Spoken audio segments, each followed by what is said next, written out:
He might have lost the election, but Donald Trump never went away.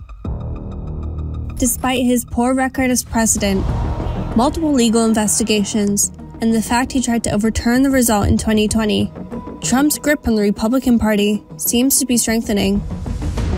In August 2022, the Republicans' most ardent Trump critic, Liz Cheney, was beaten by a Trump-endorsed candidate in a Republican primary election. Could America be facing a second term of President Trump? I think he wants to be president again. Absolutely. I think he loved being president, and he would love to have the legal protections of being president again. He loves the politics. He loves the crowds. He loves the fight. He feeds on it. And fundamentally, I mean, he loves the attention. And I think he's even more likely to run now that we've seen this federal investigation get stepped up in recent days. I think the deeper his legal jeopardy, the more likely it is that he will run. So he'll be able to present himself as a victim and run on the politics of grievance more easily if he's being prosecuted.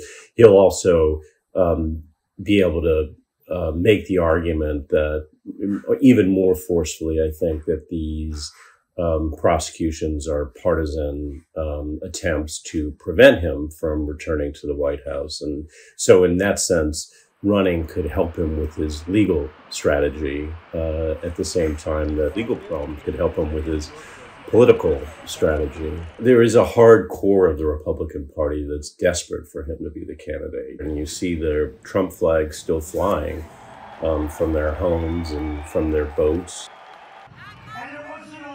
I don't think that if most Republican office holders and even candidates around the country were to speak really candidly about it, that most of them would want him to run again. I think a lot of the Republican Party is ready to turn the page.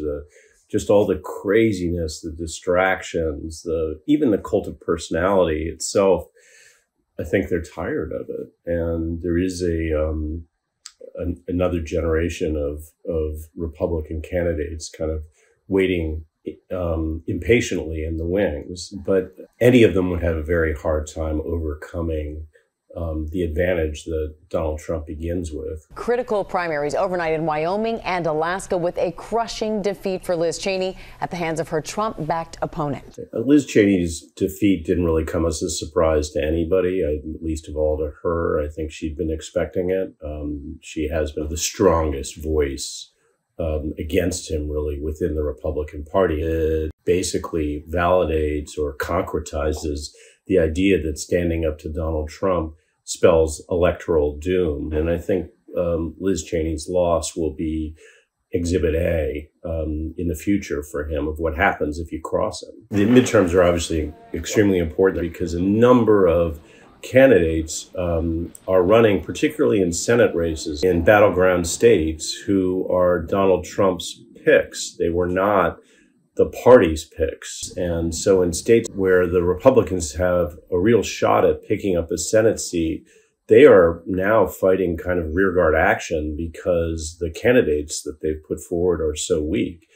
So if the Republicans are not able to take the Senate back as a consequence of these essentially Trump-nominated candidates, I think that will contribute to a real sense of dissatisfaction within the party. Now, whether that has any effect or not is an entirely different question, because the reality is Donald Trump's a proven loser, as he lost the presidency for his party, he lost the House, and he lost the Senate for his party. And other politicians in the party were grinding their teeth about this 2 years ago. And it hasn't stopped them from falling into line once again now. So even if Donald Trump's chosen candidates underperform, that's not necessarily a problem for him when it comes to securing the Republican nomination again. I think he would struggle in a general election to win a majority of the votes.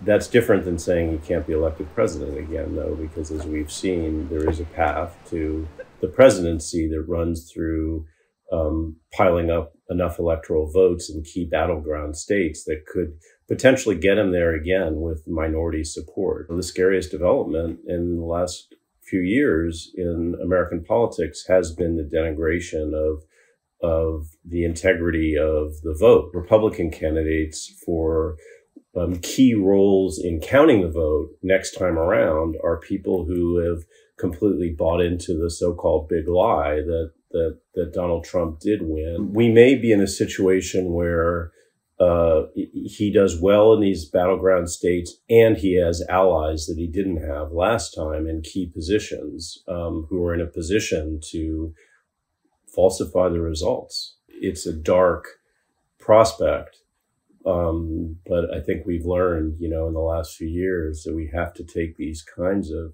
scenarios very seriously because Donald Trump has repeatedly broken through the boundaries of everybody else's political imagination. If you'd like to read more of our coverage of American politics, please click the link. And please also subscribe. And thank you very much for watching.